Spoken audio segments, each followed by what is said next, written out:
Hey, hello everyone. How you doing? Thank you for taking the time to tune into my channel. And we're in February. Weather still stinks, but hey, that's okay.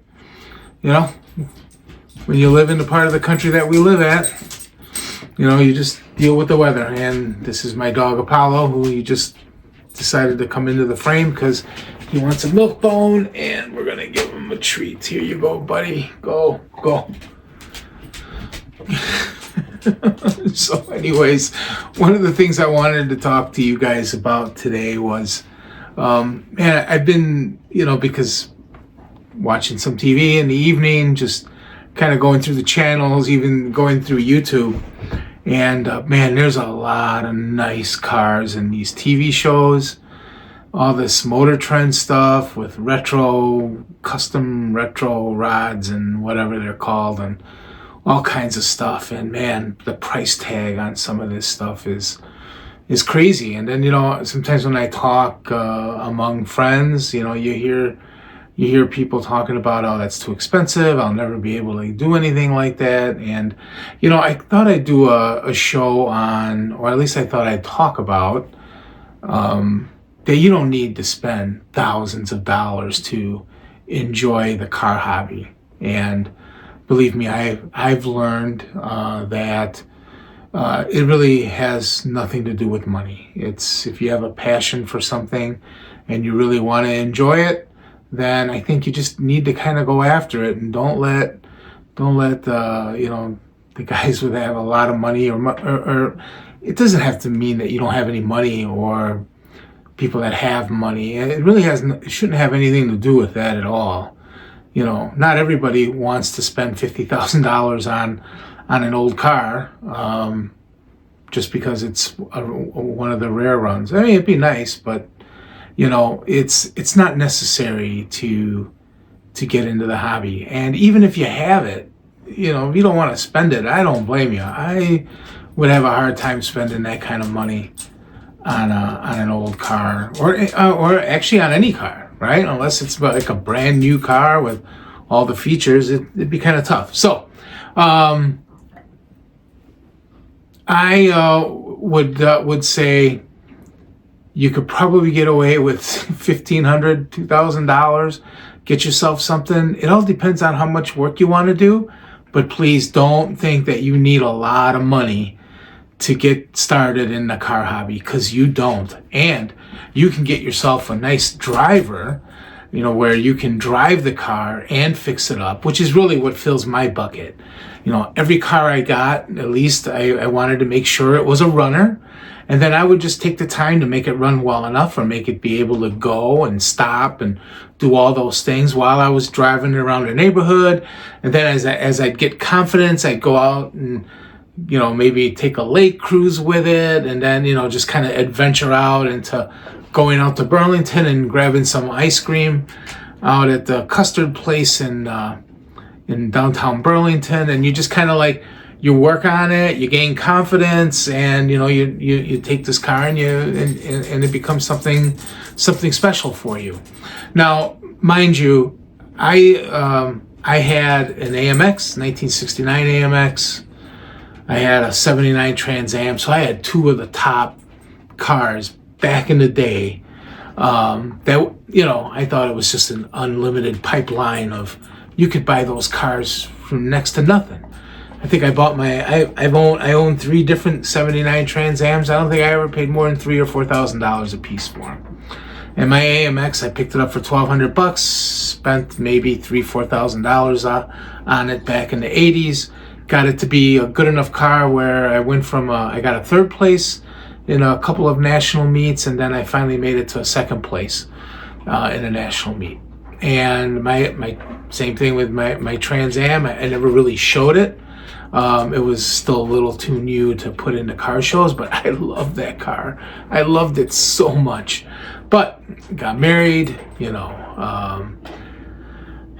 have a house, and got laid off a couple of times. Economy takes a dump, trying to find a new job, and it's like, do I keep the car? Do I keep the house? Well, of course I'm going to keep a roof over my family's home. So, it just reality hit. I had to let go of my 2 cars that I basically built from the ground up. Unfortunately, those cars, once I got rid of them, the value seemed to shoot up 4 times. Like that $3,000 or $4,000 Trans Am is now a $25,000 Trans Am, and that AMX, forget it. I don't even want to talk about it. It's ridiculous.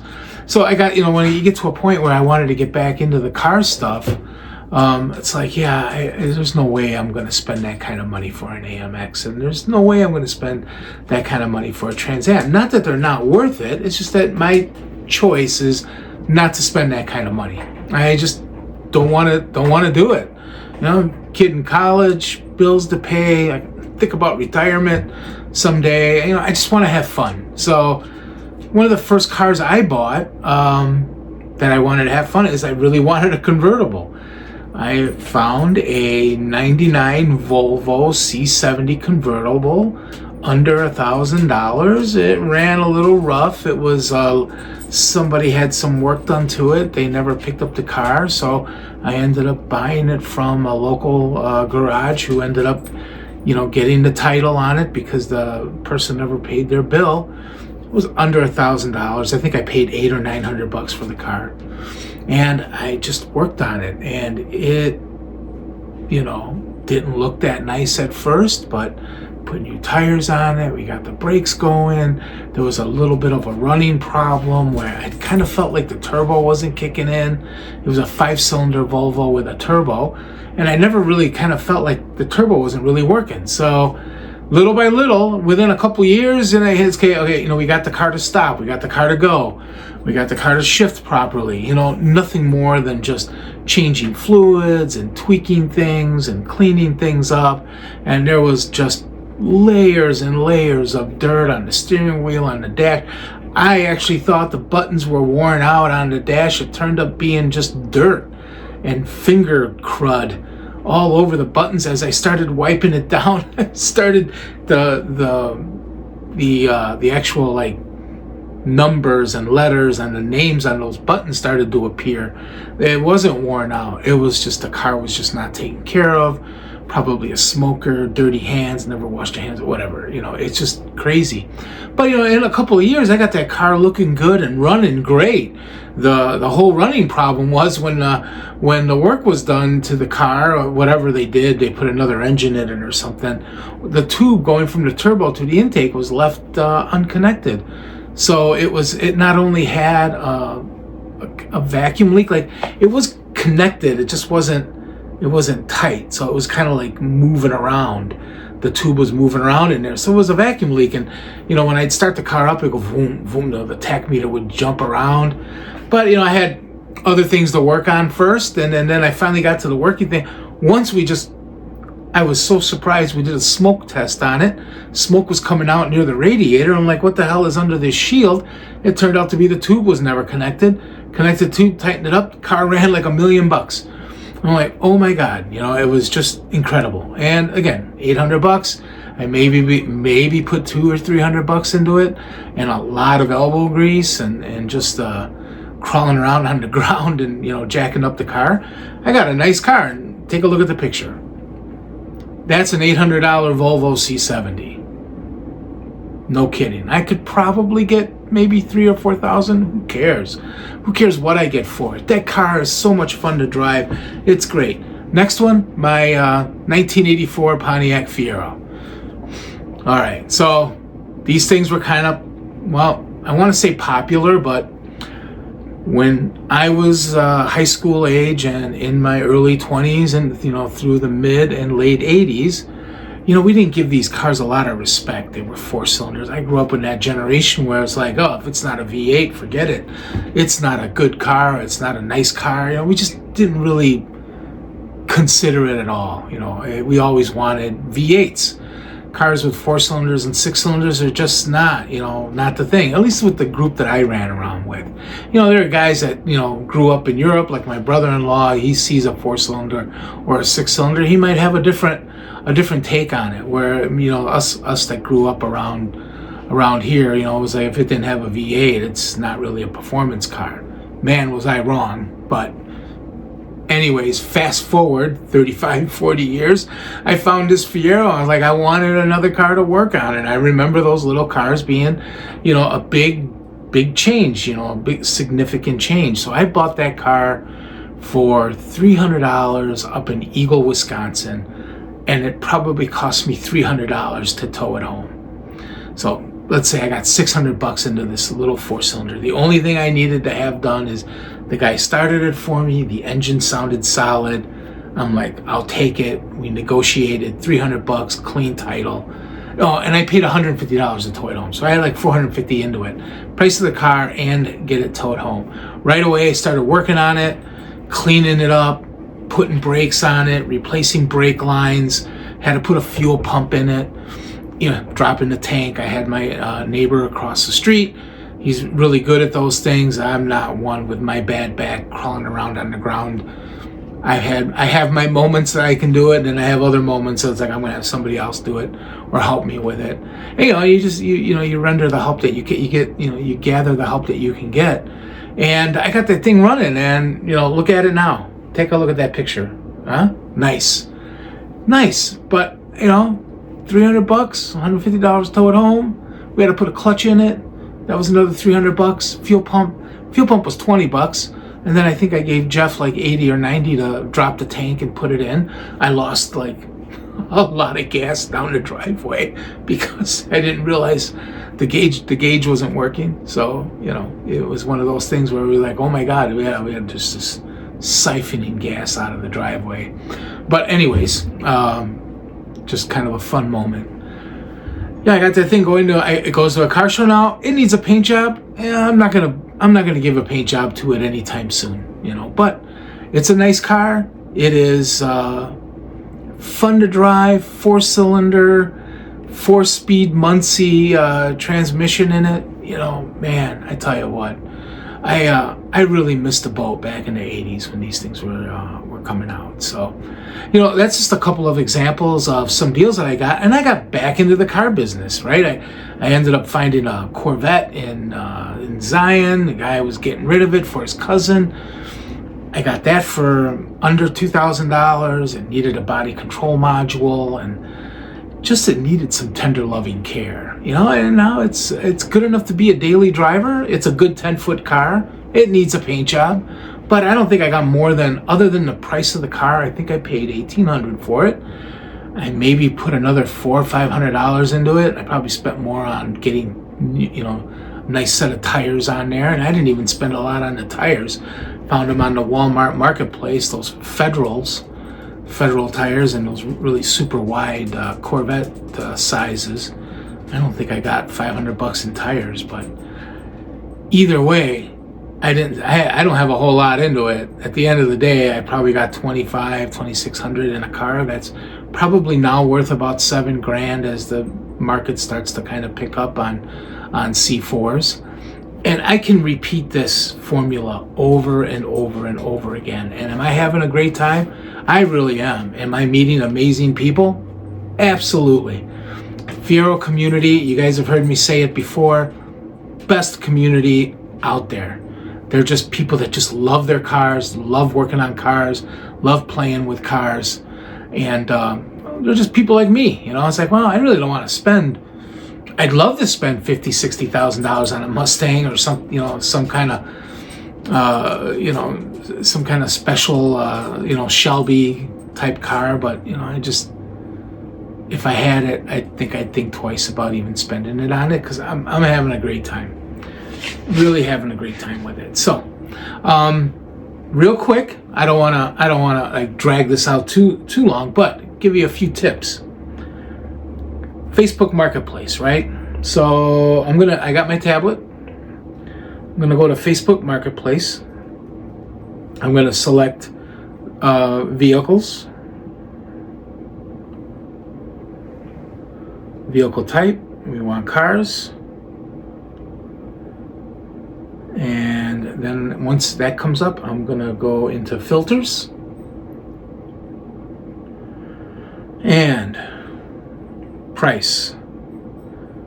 Maximum $3,000. Minimum you got to put a minimum in there because sometimes people play tricks with free and 0 or $500 down. So let's do 1,050 as the minimum. Hit reset. All right, let's see here what shows up. See what kind of cool stuff we can get. And then I think I want to do vehicle type. I want to make sure that I got cars selected. I don't want no backhoe showing up. I mean, unless you're into backhoes, that's cool too, you know. But, all right, so 2011 Mini Cooper for $1,100. 2011 Mini Cooper base. This is just a parts car. Florida engine is bad, partially disassembled. Nah, I wouldn't touch it. Ooh, look at this. A 1952 Crosley Superwagon for $2,500. Purchase this vehicle for a project which is not going to work. It does not run, does roll. This might be, this actually looks kind of cool. Look at that. That's a project, $2,500, tow it home. Be probably kind of tough getting parts for it. What else we got here? Just kind of scrolling through. We got some new stuff. You know, I should probably put a minimum year on it, right? Let's do, and then I think I want to do, let's do a minimum year of, let's make it no older than 1995.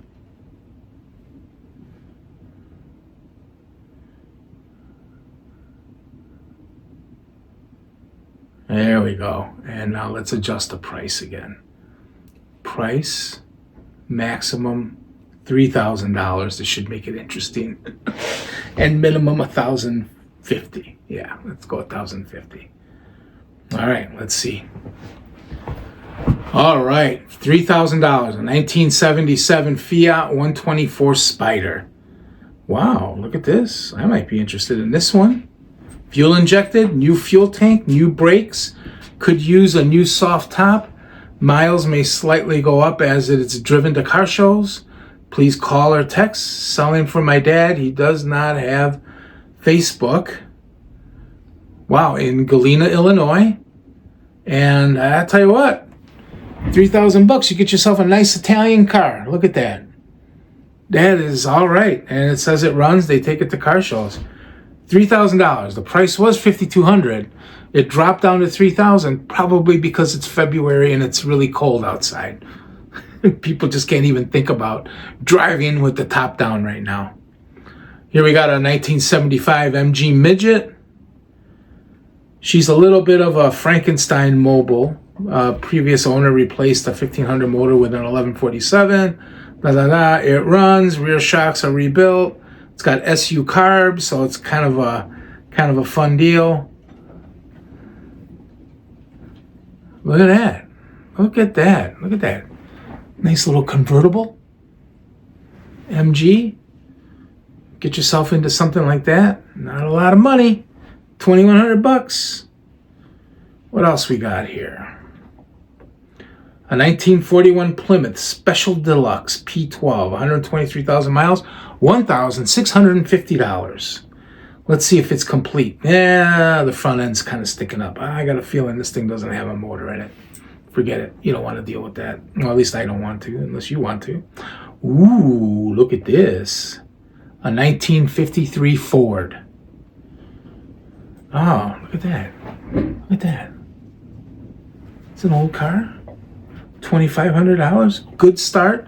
Has 9-inch Ford with a Moser axle. Trunk is good. Front floors could use some patching, but still they all have seat frames and headliners still in it. It looks like it's a runner. Guys, you want an old car? $2,500. You might have to tow it home, but probably won't take a lot of work to be able to spin it around the block. All right, we got time. We got time for one more. Let's see. Let's find something. There's something cool here. Ooh, a '76 Triumph TR7. The British stuff. I already covered a few of them. '63 Buick Special for $1,800. Let's see what else we can come up with here. Ooh, a Jeep Wrangler, 2500. Probably the frame's rotted out of it.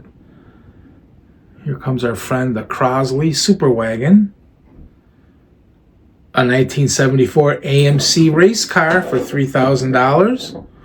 You guys are into pickup trucks? A 1963 Ford F100, $2,000. It looks complete. Yeah, I mean, there's a lot of stuff on here, guys. And you don't have to, it doesn't have to be a Corvette. It doesn't have to be some fancy car. It could be whatever you're into. If it makes you happy and you're proud of it and fixed up, go for it. But the moral of the story here is you don't need a lot of money to get into the car hobby. And like for me, it's therapy. You know, tough day at work, you know, and just dealing with just stuff that you deal with every day. The car hobby is my refuge.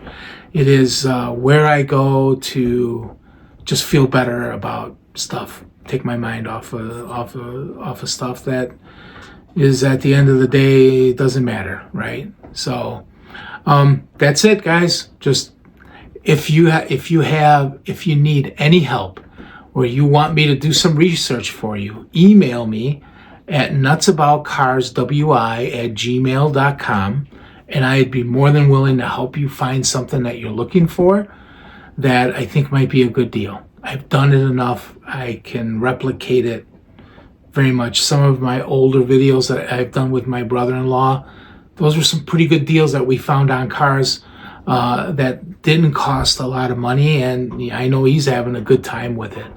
Just having those vehicles and just looking forward to spring. I would like for you guys to get involved in the car hobby as well and to kind of set a new standard of, you know, we don't have to spend and remortgage your house to get yourself into the car hobby. And I got lucky. Those Fieros or C4 Corvettes, you could still get those things pretty cheap, but whatever floats your boat, do it. All right, guys, that's it for this week. You guys have a wonderful rest of the week. Be safe, be kind to each other, and we'll see you next time. Please like and subscribe if you like the content, or give me feedback if there's something you don't like. I really want to build this channel up, so your feedback is most welcome.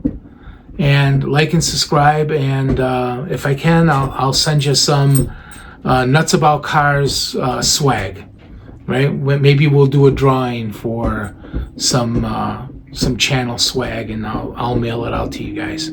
All right, till next time, guys. Bye.